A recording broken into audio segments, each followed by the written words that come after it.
ધાનેરામાં સેવા સેતુનો ફિયાસ્કો, તંત્રની ઉદાસીનતાને કારણે જનતા લાભથી વંચિત।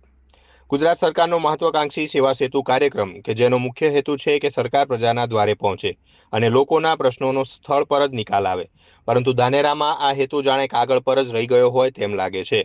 ધાનેરા નગરપાલિકા દ્વારા આયોજિત 2 દિવસીય સેવા સેતુ કાર્યક્રમમાં પહેલા દિવસે તંત્રની ઘોર બેદરકારી સામે આવી છે।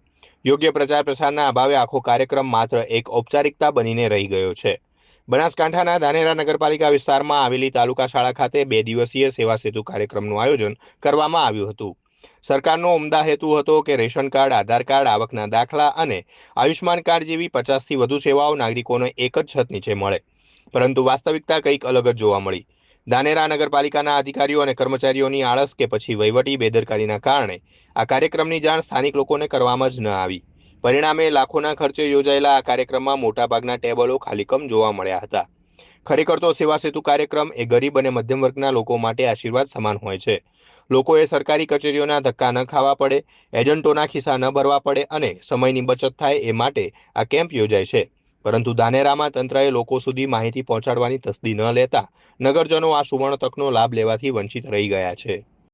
આ સેવા સેતુ 2.0 કાર્યક્રમ છે। એમાં ધાનેરા સિટી છે આપણું, એટલે 2 દિવસ કરીએ છીએ અને બાકીનો ગ્રામ્ય વિસ્તારમાં 8 થી 10 ગામના ક્લસ્ટર પ્રમાણે કરીએ છીએ। એટલે ધાનેરા તાલુકાનો આજે સિટીનો જે સેવા સેતુ કાર્યક્રમ છે એ અમે 17 અને 18 રાખેલો છે। આજે કુલ નગરપાલિકાના 7 વોર્ડ છે, એમાંથી 4 વોર્ડનો આજે રાખેલો છે અને બાકીના 3 વોર્ડનો કાર્યક્રમ છે એ અમે લાધાપુરા સ્કૂલમાં રાખેલો છે। કઈ રીતે જાણ કરવામાં આવે લોકોને કે લોકો સેવા સેતુ કાર્યક્રમમાં આવે? એટલે અમારા સંકલનના ગ્રુપમાં અમે તમામ ઓફિસરોને જાણ કરીએ છીએ અને નગરપાલિકા દ્વારા રિક્ષા ફેરવીને જાણ કરવામાં આવેલી છે લોકોને। હું પણ વોર્ડ નંબર 1માં રહું છું, અમે બધા પત્રકારો છીએ, અમને જાણ નથી કે આજે સેવા સેતુ છે, તો લોકોને તો કઈ રીતે જાણ થઈ હશે? આયોજનનો અભાવ અત્યારે જોવા મળે છે। એક બાજુ રાજ્ય સરકાર ખર્ચો કરે છે અને બીજી બાજુ આયોજનનો અભાવ નગરપાલિકાનો જોવા મળી રહ્યો છે। ના ભાઈ, અમે પૂરતો પ્રયાસ કરેલો છે અને સાંજ સુધી બેસીને જેટલી પબ્લિક આપશે અને અમે સેવાનો લાભ આપવાનો પૂરતો પ્રયત્ન કરીશું। જ્યારે ડોક્યુમેન્ટ માટે દરેક જગ્યા પર લાઈનો લાગતી હોય છે, પરંતુ સેવા સેતુમાં એકલ દોકલ અરજદારો જ અત્યારે બેન જોવા મળી રહ્યા છે। આમાં શું કે આયોજનનો અભાવ કહી શકાય? ના, બિલકુલ નહીં। આમાં શું છે, ગ્રામ્ય વિસ્તારમાં તો અમને પૂરો સપોર્ટ મળ્યો છે। રોજ 100-150 દાખલા અમે એક પ્રકારના કાઢેલા છે।